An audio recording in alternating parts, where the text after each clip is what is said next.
আসসালামু আলাইকুম। আমার চ্যানেলে আপনাদের সকলকে স্বাগত।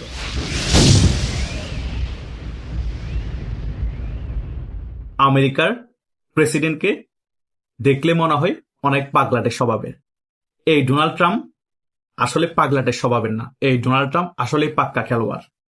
কিছুদিন আগেও যেখানে ভারতের সাথে অনেক সম্পর্ক খারাপ হয়ে গিয়েছিল, অনেক বেশি শুল্ক আরোপ করেছিল, তখন আমরা ভেবেই নিয়েছিলাম এই সম্পর্ক সহজে ভালো হবে না। কিন্তু হঠাৎ করে ভারতের সাথে ডোনাল্ড ট্রাম্প সম্পর্ক ভালো করে ফেলে এবং শুল্ক কমিয়ে ফেলে। তখন আমি বলেছিলাম কোনো না কোনো ঘটকা আছে, কারণ এই আমেরিকা স্বার্থ ছাড়া কারোর সাথে সম্পর্ক নষ্টও করে না, কারোর সাথে সম্পর্ক ভালো করে না। কারণ এই আমেরিকা যাদের বন্ধু তাদের শত্রু প্রয়োজন নেই। তখন শত্রুতা করেছিল তাদের প্রয়োজনের কারণে, শুল্ক বাড়িয়েছিল ভারতের উপর তাদের প্রয়োজনের কারণে। এখন আবার ভারতের সাথে সম্পর্ক ভালো করেছে এবং শুল্ক কমিয়েছে তাদের খুবই গুরুত্বপূর্ণ একটা কাজের কারণে। এখন আপনাদের মনে প্রশ্ন, কি কাজ? একটা জিনিস মাথায় রাখেন, ডোনাল্ড ট্রাম্প ইরানে যে আক্রমণ করবে সেটা সে অনেক আগে থেকেই প্ল্যান করে রেখেছিল। আর ইরানে আক্রমণ করার জন্য মিডল ইস্টের অনেক বিমানবন্দরকে যেরকম কাজে লাগাতে পারবে, ভারতেরও কিন্তু বিমান ঘাঁটি আমেরিকা লাগবে, সেটা আমেরিকা ভালো করেই জানতো। সে কারণে ইরানে আক্রমণ করার আগে ভারতের সাথে সম্পর্ক আমেরিকা ভালো করে নিয়েছে, শুল্ক কমিয়ে ফেলেছে এবং প্রতিরক্ষা চুক্তিও করে ফেলেছে। এই গতকালকেই কিন্তু ভারতের বিমান ঘাঁটি চেয়েছিল, ভারতের বিমান ঘাঁটির ওইখান থেকে বিমান উড়িয়ে ইরানে হামলা করার জন্য, কিন্তু ভারত ফাইনাল খেলা খেলে দিয়েছে। ভারত কিন্তু আমেরিকা চালাকি মোটামুটি বুঝে গিয়েছে, কারণ ভারত চাণক্য নীতির রাজনীতি করে। ভারত একেবারে ক্লিয়ার হয়ে গিয়েছে, আমাদের সাথে সম্পর্ক ভালো করেছে এবং শুল্ক কমিয়েছে তাদের নিজেদের স্বার্থ পূরণ করার জন্য, আমাদেরকে ব্যবহার করে, আমাদের ঘাঁটি ব্যবহার করে ইরানে আক্রমণ করার জন্য। ভারত কিন্তু ঘাঁটি ব্যবহার করতে দিবে না, ক্লিয়ারলি বলে দিয়েছে। কারণ ভারত হুদাই ইরানের সাথে খারাপ সম্পর্ক করতে চায় না, এই গিরগিটির মতো রং বদলানো আমেরিকার জন্য। কারণ ইরানের সাথে ভারতের অনেক ভালো সম্পর্ক, সে কারণে ঘাঁটি ব্যবহার করতে দিবে না, গতকালকে ক্লিয়ার করে দিয়েছে ভারত। আরেকটি মজার বিষয় হচ্ছে, এই সাউথ ব্লকের সহকারী পররাষ্ট্রমন্ত্রী যিনি আছেন আমেরিকার, পল কাপুর, তিনি কিন্তু ভারত হয়েই বাংলাদেশে এসেছে গত 2 দিন আগে। এইদিকে ভারত ঘাঁটি ব্যবহার করতে দিল না, অন্যদিকে পল কাপুর ভারত হয়ে বাংলাদেশে আসার মানিটা হচ্ছে ভারতের কিছু বার্তা এখন বাংলাদেশের প্রধানমন্ত্রীকে দেওয়া এবং আমেরিকারও কিছু বার্তা বাংলাদেশের প্রধানমন্ত্রীকে দেওয়া। এখন কি বার্তা সেটা? প্রথমত, নির্বাচনের আগে আমেরিকার সাথে যে সকল চুক্তি করেছে ডক্টর ইউনূস, সে সকল চুক্তি একেবারে স্ট্রংলি যাতে পালন করে, এই বিএনপি সরকার সেদিকে চাপ দেওয়া এবং ভারতের যে সকল চাহিদা আছে, যে সকল সত্য আছে, সে সকল সত্যগুলো তারেক জিয়ার কাছে তুলে ধরা। ভারত আমেরিকাকে এখন প্রেসারে রেখেছে ঘাঁটি ব্যবহার করতে না দিয়ে, কারণ একেবারেই যদি প্রেসারে না রাখে তাহলে কিন্তু আমেরিকা গুরুত্ব সহকারে দেখবে না ভারতের সত্যগুলোকে। এবং 1 সপ্তাহ পরেও কিন্তু এই খলিলুর, পল কাপুর এবং ভারতের পররাষ্ট্রমন্ত্রী জয়শঙ্করের একটা বৈঠক হওয়ার সম্ভাবনাও আছে ভারতের মধ্যে। সেখানের মধ্যে অনেক বিষয় গুরুত্বপূর্ণ আলোচনা হবে। এখন আমেরিকা কি গোট পাকাচ্ছে, ভারতকে কি ছাড় দিয়ে আলোচনার মধ্যে গুরুত্ব দিবে ভারতকে, নাকি একেবারে ঘাঁটি যে ব্যবহার করতে দেয়নি ভারতের এন্ট্রি হয়ে যাবে ফুললি ভাবে বাংলাদেশের যে সরকার আছে তাকে সমর্থন দিয়ে ভারতকে একেবারে বাংলাদেশ থেকে মাইনাস করে দিবে। সেটার জন্য আমাদের আরো 1 থেকে 2 সপ্তাহ অপেক্ষা করতে হবে। ভারতের মধ্যে পল কাপুর, বাংলাদেশের পররাষ্ট্রমন্ত্রী খলিলুর এবং ভারতের পররাষ্ট্রমন্ত্রী জয়শঙ্করের বৈঠকের পর সেখানে 100% ভারতের স্বার্থ জড়িত থাকবে, আমেরিকার স্বার্থ জড়িত থাকবে এবং বাংলাদেশের যে পররাষ্ট্রমন্ত্রী তিনিও বাংলাদেশের স্বার্থকেও তুলে আনবে এবং বাংলাদেশ আওয়ামী লীগকে বাংলাদেশের রাজনীতিতে কিভাবে ফিরিয়ে আনা যায় সে ব্যাপারও কথা হবে। এখন দেখা যাক কোন দিকের পানি কোন দিকে গড়ায়। ভারত কিন্তু তাদের ফাইনাল খেলা শুরু করে দিয়েছে। যতই আমেরিকার সাথে ভালো সম্পর্ক থাকুক, ঘাঁটি ব্যবহার করতে দিবে না। ভারতের কথা হচ্ছে বাংলাদেশে একেবারে আমেরিকা আপনারা ফুল নিয়ন্ত্রণ নিতে পারবেন না। এটাও কিন্তু অঘোষিতভাবে ভারত বার্তা দিয়ে দিয়েছে। কারণ ভারত হচ্ছে এমন এক জায়গায় অবস্থিত, তার পেটের ভিতর হচ্ছে বাংলাদেশ। এই জায়গায় যদি আমেরিকা নিয়ন্ত্রণ করে ফেলে, আমেরিকার সাথে এত ধরম মহরম সম্পর্ক রেখে লাভ কি?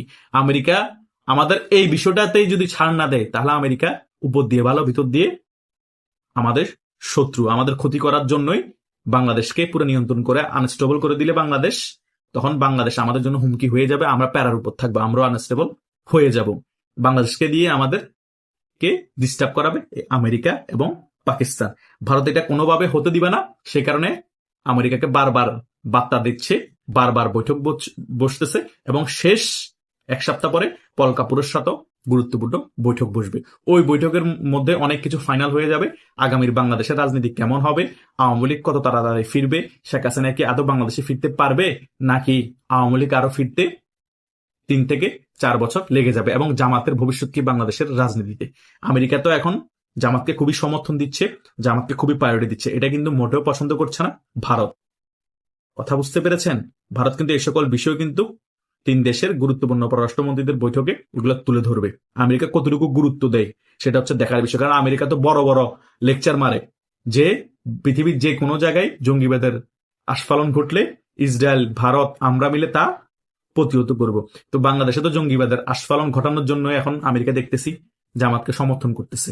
বাংলাদেশে মব তো তৈরি করে জামাত ইসলাম, জঙ্গিবাদের আস্ফালন ঘটাই তো জামাত ইসলাম। তাহলে আমেরিকা মুখে বলে এক, কাজে আরেক, মুনাফেক। সেম জামাত ইসলামের মতো মুনাফেক মিলে যাচ্ছে। তাহলে তো ইন্ডিয়া যতই আমেরিকা বড় বড় বলিয়া ওরা আমেরিকাকে বিশ্বাস করতে পারবে না। তাই ইন্ডিয়া নিজেদের খেলা নিজেরা বিতর্কতভাবে শুরু করে দিয়েছে, ডাইরেক্ট অ্যাকশন দেখানো শুরু করে দিয়েছে। ইন্ডিয়াও নিজেদের স্বার্থ কথা চিন্তা করতে হবে, নিজেদের দেশের মানুষের কথা চিন্তা করতে হবে। কারণ বাংলাদেশের মধ্যে আওয়ামী লীগ সরকার না থাকা মানে তাদের যে হিন্দু ভাইরা আছে তারা অনিরাপদ থাকা, বাংলাদেশে আওয়ামী লীগ সরকার না থাকা মানে ভিনদেশি অন্য কোনো প্রভাবশালী রাষ্ট্র বাংলাদেশে আধিপত্য বিস্তার করা, আর বাংলাদেশে ভিন্ন কোনো রাষ্ট্র আধিপত্য বিস্তার করা মানে বাংলাদেশে হিন্দু ভাইরা অনিরাপদ হয়ে যাওয়া এবং ভারত সীমান্ত অনিরাপদ হয়ে যাওয়া। পাকিস্তানের সাথে কখনো যদি যুদ্ধ বাজে তখন আবার বাংলাদেশকে দিয়েও ডিস্টার্ব করাতে পারবে, পাকিস্তানকে দিয়ে তো ডিস্টার্ব করাতেই পারবে, এবং আমেরিকা প্রেশার ক্রিয়েট করতে পারবে। তখন ভয় দেখিয়ে যে বাংলাদেশও ডিস্টার্ব করবে, পাকিস্তানও ডিস্টার্ব করবে, তখন আমেরিকার স্বার্থ আমেরিকা ভারত থেকে হাসিল করে নিতে পারবে। এই সকল বিষয় কিন্তু ভারত ভালো করেই বুঝে, সে কারণে বাংলাদেশের বিষয়টাকে ভারত বেশি গুরুত্ব দিচ্ছে যে বাংলাদেশে আপনারা যতই চেষ্টা করেন ফুল আধিপত্য আপনারা নিতে পারবেন না, আমাদের স্বার্থ রাখতে হবে, তা না হলে আপনাদের সাথে আমরা সম্পর্ক রাখবো না। সে কারণে ভারত রাশিয়াকেও হাতে রেখেছে, এদিকে ইরানকেও হাতে রেখেছে। কারণ আমেরিকা ডাইরেক্ট পলিটিক হয়ে গেলে তো একটা পরাশক্তির প্রয়োজন আছে, তখন রাশিয়ার সাহায্য লাগবে। আর ইরানও কিন্তু মিডল ইস্টে পরাশক্তি, ইরানের সাথে ডাইরেক্ট পলিটিক খাইতে পারবে না এই ভারত, কারণ ইরানের সাথে পলিটিক খেয়ে গেলেও কিন্তু সমস্যা। আমেরিকা যদি পলিটিক খেয়ে যায়, ভারতের শত্রু হয়ে যায়, তখন কিন্তু এই রাশিয়াকে লাগবে, ইরানকে লাগবে। আবার চায়নার সাথে সম্পর্ক একেবারে খারাপ করতে চাচ্ছে না ভারত, কারণ আমেরিকার যে কোনো সময় পলিটিক হওয়ার সম্ভাবনা আছে, ভারতকে পেশাতে ফেলে দিতে পারে। সে কারণে চায়নার সাথে সম্পর্ক মোটামুটি ভালো করে রাখছে, রাশিয়ার সাথে সম্পর্ক রাখছে এবং ইরানের সাথে সম্পর্ক রাখছে, কোনোভাবে খারাপ করছে না। এবং বাংলাদেশকেও আমেরিকার হাতে যাতে একেবারে চলে না যায় সেদিকেও ফোকাস রাখছে ভারত। ভারত কিন্তু চাণক্যনীতির রাজনীতি করে, খুব ঠান্ডা মাথায় সকল কিছু হিসাব কষে কিন্তু রাজনীতি করে। কথা বুঝতে পেরেছেন? আমেরিকাও কিন্তু সকল কিছু অনেক আগে থেকে হিসাব কষে রাজনীতি করে। সে কারণে ভারতের কূটনীতি এবং আমেরিকার কূটনীতির সাথে খেলা কিন্তু সমানে সমানে হচ্ছে। আমেরিকা ছাড় দিতে রাজি না, ভারতও ছাড় দিতে রাজি না। 16 বছর আওয়ামী লীগ সরকারকে ভারত সমর্থন করে এতদিন বাংলাদেশ শাসনে রেখেছে, আমেরিকা পাল্টা কাউন্টার দিয়ে ডিপ স্টেটের মাধ্যমে আবার আমেরিকার পছন্দের একটি সরকারকে বসিয়েছে, ভারতের পছন্দের রেজিমকে চেঞ্জ করে। 16 বছর পরে পরাজিত হয়েছে ভারতের কূটনীতি। এখন আবার ভারত পাল্টা কাউন্টার দিয়ে আমেরিকাকে প্রেসারে রেখে আওয়ামী লীগকে আবার রাজনীতি ফেরানোর চেষ্টা করছে, শেখ হাসিনাকে ফেরানোর চেষ্টা করছে, এবং কিছু বছর পরে আবার ভারত তাদের পাল্টা কূটনীতিক কাউন্টার দিয়ে ডিপ স্টেটের মাধ্যমে মেটিকুলাস ডিজাইনের মাধ্যমে আবার আমেরিকার সমর্থিত রেজিমকে চেঞ্জ করে তাদের সমর্থিত রেজিম বসাবে। এভাবেই খেলা চলতে থাকবে, এভাবেই সাউথ ব্লকের খেলা মোটামুটি গরম থাকবে। কিন্তু ভারত আর চায়না কখনো এই সাউথ ব্লকের মধ্যে আমেরিকাকে ঘাঁটি করতে দিবে না।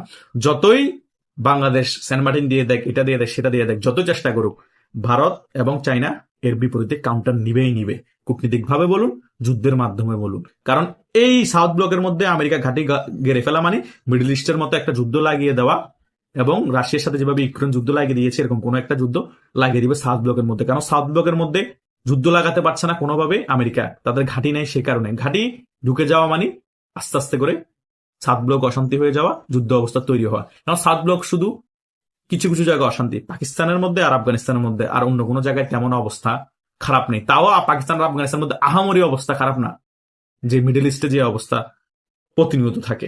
কথা বুঝতে পেরেছেন? তাই আমেরিকার সাথে ভারতের কূটনীতিক ফাইনাল খেলা মোটামুটি শুরু হয়ে গিয়েছে, এটা ধরে রাখতে পারেন। ভারতে কিন্তু আমেরিকাকে ছেড়ে কথা বলবে না। আমেরিকার শেষ দেখে ছাড়বে ভারত, এবং আমেরিকাও ভারতের শেষ দেখে ছাড়বে।